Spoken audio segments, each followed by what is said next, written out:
voice out their emotions as well. So you'd find that in this relationship, I can talk, I'm very vocal, because in this particular household that I'm in, I'm not allowed to do that. So being in such an environment is very important and healthy for you to either try and challenge it, but also again, respectively, very respectively. But we need to create our own culture. As I always tell people in a relationship context, that we need to have a constitution that we both believe in. For instance, we don't go to bed without actually having resolved certain things. So you then create that culture in the family setup in a manner that actually allows you, for instance, even an older kid, you then call them in, you call them through in the spectators or in the presence of the adults that we need to cut this toxicity from. I do not like what you did. Please go wash the dishes. This, you need to do your chores. I don't like what. So we need to create this culture and show the family that actually, after they are actually no more, this is how we want to live. You'd find them that they're going to start jumping in and jumping in and jumping in. So such an environment is very healthy and important for you to try and empower yourself to speak about certain things and also acknowledge the positionality that you have. Whether you're an older sibling, a middle sibling, or a last born, it needs to happen in a manner that you then need to create that. Because nobody's going to come through. It's almost like no one's going to save you, because nobody's going to then start this new culture, because they're being indoctrinated to us not speaking at all. So if it actually affects you, speak about it. If it actually disrupts your mental and emotional state, speak about it. If it's actually not feeding your soul, then it's not right for you. Vocalize it. Oh, nobody's coming to save you. So if you are in that type of toxic relationship where everything is being swept under the carpet, you've got to actually be the one who speaks up. I also love the fact that you mentioned a family constitution. I think that's something we often forget. Like, what is this set of principles that you have amongst you and your family? Tina, when things happen like this is what we do. This is how we talk. I'd love for us to unpack family constitution in another time, but I just think that is so amazing. But here's a related question from Ingrid. So we were just talking about families who don't do the drama thing, but they do the silence thing and they do the looking away thing. And Ingrid is saying, but what if people are just defensive? Like, you can't get through. Like, how do you break through to family members who, when you do use your voice, it's just defensive, and you just are not getting through to that person? What are the strategies that you can share with us to break through? Very, very good question. But I think we also need to unpack and understand that silent treatment is also very abusive as well. We all use silent treatment if we're trying to actually correct a particular behavior, whether it's actually, using a negative punishment or a positive reinforcement type of vibe, which is always around CBT, cognitive, behavioral therapy, trying to change behavior, because, thoughts, emotions, and feelings are all intertwined in actually what we see and how the person acts. So if we're in a situation where the family members are very silent or they're very loud and you try, but you're not getting through to them, then try other ways or try other means. What I normally have on a Sunday, I take a walk. So, Dr. Beta, I would imagine can you still hear us? Yeah. I was just saying you're breaking up a little bit, but we can still hear you. And I can imagine that part of those other ways maybe is getting the intervention of others, like other family members, some, elderly people, to say, let's come and, you try and have this conversation to try and get through to the person. So I want to see, I've got 7 minutes. I want to see where we're going to land this aeroplane, because there's so many things going on. I'm going back, just a few comments, maybe let me read a few comments. The Pellet Mom says, I need Dr. Beta to come and help my family. Yes. I loved what you said, Dr. Beta, about silence. Oguti, silence in itself is a weapon that we use to punish. Either because, we are trying to, reinforce a punishment, but also using silence in different ways. So I want to pull up this one question. And I think it's a good question because we're coming towards the end. And the question says, okay, how do you then begin to build wholesome, positive relationships and traditions if you are coming from a toxic upbringing? So you spoke about, Dr. Beta, that earlier on, you spoke about how, you know, we need to learn and unlearn things.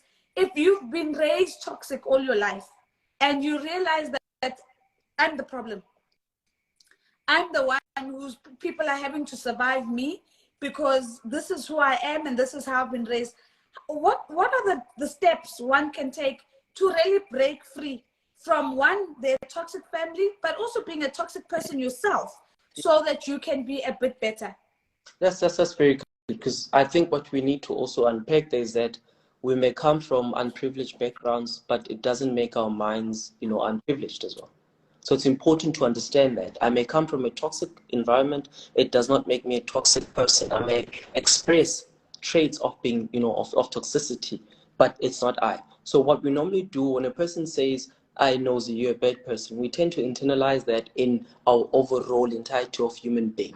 It's important to understand and differentiate those things, to say, I may have toxic, you know, traits, I may have toxic actions that I bestow onto people, but does it make me a toxic person? No. It's very consequential or very environmentally demanded at that particular light and time. So we need to break away or break free as an individual first, to say that I'm not a toxic person. I may come across or might do things that are toxic, but it does not define the entirety of being. So as individuals, we have this subconsciously, you know, innate understanding of, if a person says I'm bad, therefore I'm bad.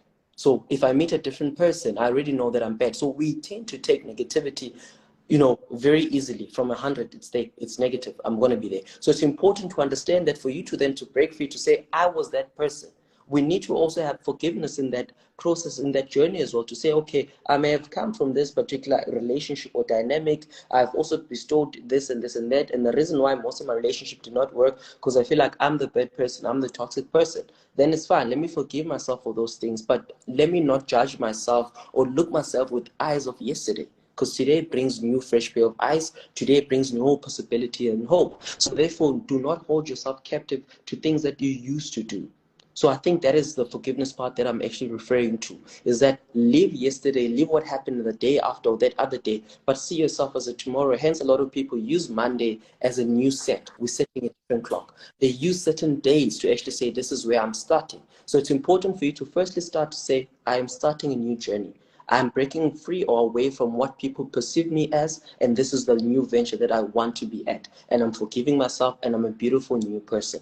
That for me is the self-talk that is important, or the mirror talk that we need to do first, whether in times of load shedding or in times of isolation as well. I love how load shedding has become such an important tool of silence, of speaking with oneself, of having, as to Real Duchess's point, a real consciousness.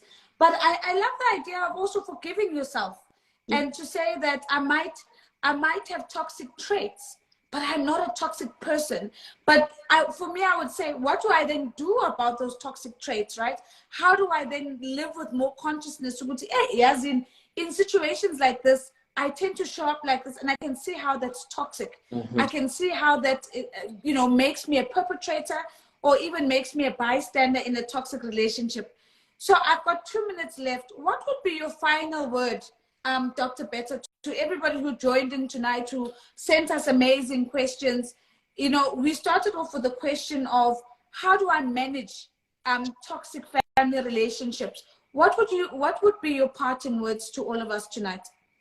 Yeah, I think before thanking everyone, I think we've all, in a way, or if we're not currently in toxic environments, could be work, could be family, could be relationships, but by virtue of us having been in those environments, it's very important for us to have the insight to say, that is toxic, that is toxic. We need to have an environment, or we need to build a nature or a habit of calling things out, of calling toxicity, to say this does not serve me at all.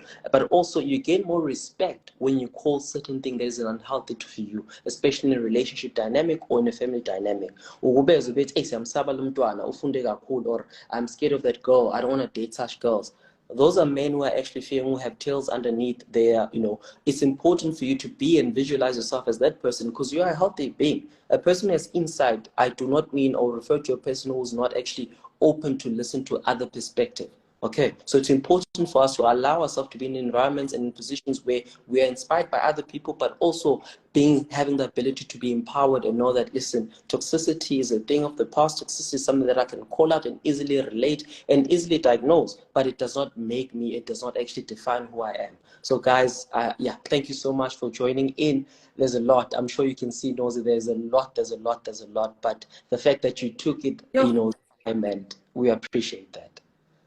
No, we thank you for your time, Dr. Beta. Thank you so much. And to everyone, please follow him, look him up, go reach out to his practice. But I just thought this was absolutely amazing. And I know you are at Fourways, Fourways Garden Center, Dr. Beta. So if anybody is looking to get in touch with Dr. Beta, he's also at Fourways Garden Center. He's also a lecturer. So if you want to pick his mind academically, as a PhD candidate, maybe soon to be a supervisor for some of you who are here. But, specializing in depression, anxiety, bereavement, identity, teenage difficulties, play therapy, trauma, couples and marriage counseling as well. I mean, your gift that you've given us today has been absolutely amazing, Benedict. We thank you so much.